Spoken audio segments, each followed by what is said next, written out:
and welcome to our Friday night football preview here. Yes, it is Friday night. Matt Brown, Steven Andrus coming to you. It's a one-off. We're doing some stuff down from Brazil. We're going to give you our picks. I got a side play, a couple of prop plays in this one as well. Eagles, Packers from Brazil on a Friday to start the season. Steven, we had an absolute banger to start off the season on Thursday. And hey, with the hype that's surrounding this Packers team and how good this Eagles team ceiling could be, we might have us another one here tonight. You know, Matt, in another life, I was driving to a bunch of high school football games to videotape them for TV stations on Friday nights. I think I'm going to have a little more fun this Friday night, sitting on my couch, having a bourbon with some NFL, and I will not be one of the people on social media complaining about having to download and buy Peacock for a month. Yeah, I mean, listen, there's worse things that we could have to deal with than having to get Peacock. So let's get things going here, guys. I'm very high on the Eagles. If you looked at our power rankings page over at thelines.com, I am the sole person that has the Eagles number one. Steven, I'm a little bit down comparatively to market on the Packers, and that's mainly because I just need to see it first. Everyone is just assuming that everything is going to go swimmingly, and I just need a second to kind of pump the brakes and see exactly what this Packers team is all about as we head into this one right now, guys. Pretty much across the industry, it's sitting at 2 in favor of the Eagles. There is one rogue expensive 1.5, and there's also one rogue 2.5 out there as well. So be sure and shop around depending on which side that you want to get in on. 49.5 is our total. Steven, if you look, obviously the big thing here for this Eagles team is they went in the offseason and bring in Saquon Barkley in the draft. They knew that they had a weakness at the corner position. They go in, they draft, in my opinion, the two best corners in the draft. And so if you look at these teams and what they did in the offseason, it seems like the Eagles are one of the teams, not just in their division or in their conference, in the entire NFL, that really improved a lot in the offseason. They have. I certainly agree with that. I don't know if I can get to number one in my power rankings when, we're in the Mahomes era here, Matt. I think it's a bit of a hot take, and that's a discussion for another day, perhaps. Let's just talk about this game right against the Green Bay Packers. You and I did a preview podcast about Green Bay, and we both kind of agreed that, the offense looks like it might be really good, returning the youngest offense in the league second half of the year. If you looked at the advanced metrics, EPA per play, success rate, Jordan Love and company were in the elite tier. Now, they're changing defensive coordinators. Their offensive line looks maybe a little bit shaky here. But I, at least in week one, in a weird neutral site game in Sao Paulo, Brazil, just fun fact, it's 2 time zones ahead, so it's not as, I don't think, as hard on the body for these guys as like going to the UK or Germany. But I kind of want to lean into continuity a little bit here, week one, Matt. They've had every piece the same for Green Bay going into this offseason. Same head coach who's an offensive mind, same play calls. They can build on what they did last year. With the Eagles, I agree that maybe they have the highest ceiling in the NFC when it's all said and done. But week one with 2 brand new coordinators, Jalen Hurts has said that it's 90% different in terms of the offensive install coming into this year. This is a pass defense last year, Matt, that was miserable. I mean, they finished 29th in EPA per play allowed. They have a pass rush, but if that pass rush isn't getting home, I mean, they went from one of the best secondaries 2 years ago to one of the worst last year. So that's really where my concern is, Matt.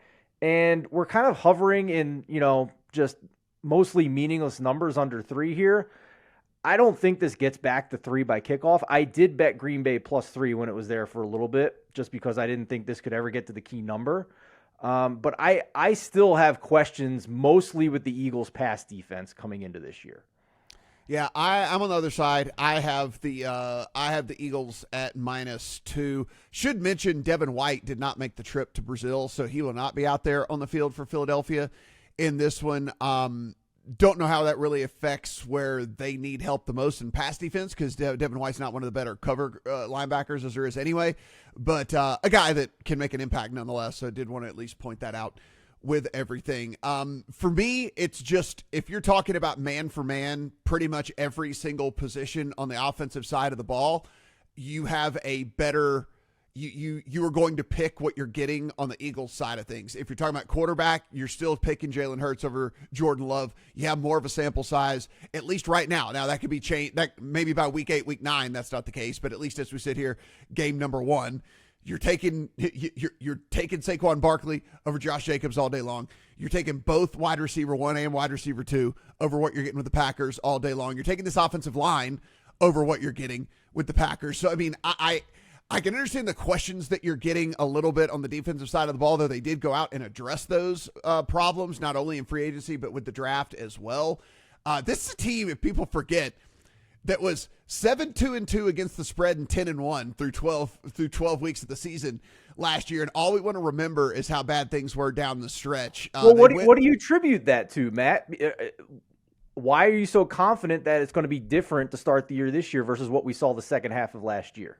Well, because they wouldn't address those problems. They wouldn't address those problems in free agency and in the draft. I mean, basically, you only have to have 2 good corners, Steven. They wouldn't sign 5 or 6, and they're trying to say, hey, listen, this is the scatter shot approach, which I actually think is a pretty good one, which is, hey, we'll go get 5 or 6 guys.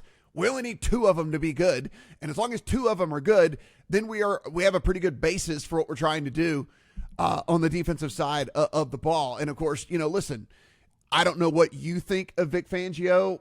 I think Vic Fangio hadn't lost his fastball yet. I mean, maybe there are some people out there that think that he has, but I'm pretty interested to see what he's able to do over there as well. Look, we're talking about a very short spread here for a team that I think is entering, from a roster standpoint, one of the best, if not the best, in the NFL. I'm not saying the Packers are a bad team by any stretch, but certainly not a team that I'm going to have to see it first from this team. I'm not just buying into the hype because everybody says, oh, there's all this potential. Okay, well, I'm going to need to see it. Well, I think, I will concede that you make a lot of great points with the Philadelphia Eagles, and, smart minds can disagree. I think maybe the total's more interesting here. I don't know what you think of the total here at sitting at 49 as we record on Friday morning, but it sounds like you're very confident in the Eagles offense, picking right back up where they left off with that offensive line mauling people. Sounds like I'm fairly confident in the Packers offense to at least score some points here. Maybe the Eagles don't start the year, to give you, maybe a little credit here. Maybe the Eagles aren't like bottom 5 pass defense, but are they automatically going to be top 10 to start the year here against an offense with a ton of continuity? It's a high total in a neutral site game, but aren't we fairly confident both offenses are going to do a pretty good job of moving the ball in this game? Maybe. Again, I think there's just you really do doubt the Packers tonight. I think that there's just incredible amount of assumption. And I listen, it's early in the season. We have to do assumptions, right? We don't have a body of work to go with, but I think there's just an awful lot of assumptions going on with the Packers. I mean, this is a bottom 12 offensive line. I mean, we're just assuming that this is going to be that they're. It's like, oh, it's Jordan Love, and look how great Romeo Doubs did in January. Like, okay, cool. How's he going to throw the ball? Against this defensive line. I mean, this defensive line for the Eagles is no joke, and this is a bottom 12 offensive line that they're going to be going up against here. And so, again, I just think there's a whole lot of assumptions being made where I think we need to be at least a little bit cautious, pump the brakes just a tad on all of this. So, I mean, I don't know if you're looking at the total, I can't go there. I did play a couple props in this game. I played Devontae Smith over 59.5 receiving yards. If you do look on the defensive side of the ball for this Packers team, we talk about there's a lot to be desired on the Eagles side. Well, over the middle there's a lot to be desired on the Packers side of things for sure. Defense, certainly their linebackers are all weak when it comes to that. And then if you're lining him up against a slot corner here, by the way, Jair Alexander might not play in this game. That's at least something we should. I mean, he's been dealing with a hamstring injury, so that's something we should look at as well. Yeah, that would certainly change my opinion a bit here. Yeah, but this is for me. I'm not going to go AJ Brown. I'm going to go with the guy with the smaller prop and the guy that can go just kind of live in the middle of the field and just take his little 8, 9, 10, 12 yard plays down the field here and get us 60 yards over the course of the game. So I'll take the 59.5 over on Devontae Smith. And then I came in and took over 16.5 on Josh Jacobs. I think with what we're getting from a running back position for the Packers right now, specifically with Dillon going down and the injury of the backup as well, I don't know if Jacobs is going to have the luxury of being off the field at all. I think he might be out there for like as many snaps as he can possibly handle. And so with that, and if I do believe that we're going to be getting a bunch of pressure maybe on Jordan Love in this game, I can see a couple of different dump offs. And so I'll go Jacobs over on his receiving prop. Yeah, I'll give you just one more quick same game parlay here for the Friday night game. It's my belief that the Packers are going to have a hard time running the ball. The Eagles' front four is very stout.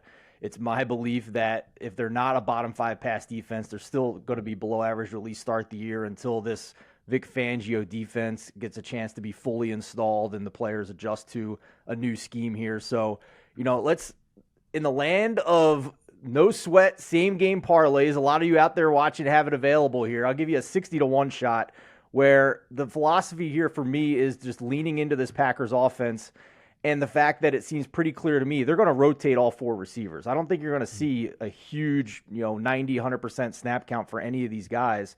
So let's just take all four of them. Watson, Dobbs, Reed, and Wicks, 40-plus receiving yards to go with Love, 300-plus and over 1.5 passing touchdowns. And we'll throw in the tight end, too, for 25 yards. I just think they're going to spread it around because they have so many options. That's about 60-1. If it loses, you get bonus bets back. So let's have a little fun on the first Friday night game here. I mean, sure. Like you said, you're going to be sitting around with friends having a couple cocktails as it is. Fine. 60-1. It's not supposed to hit. It's 60-1. So, whatever. I'm not going to make fun of you because it's not supposed to hit, Steven. So I just 60. It's like a golf bet, right? Yeah. All right, guys. Everything we do absolutely free. So do appreciate you giving us support here. We're going to do this all season long. Go ahead, hit that subscribe button, head over to thelines.com. You can make sure that you're getting the best lines in every single game over on the odds tool. And, of course, use the prop finder to make sure you're getting the best number there as well. For Steven, I'm Matt. Good luck on all your Friday night football bets.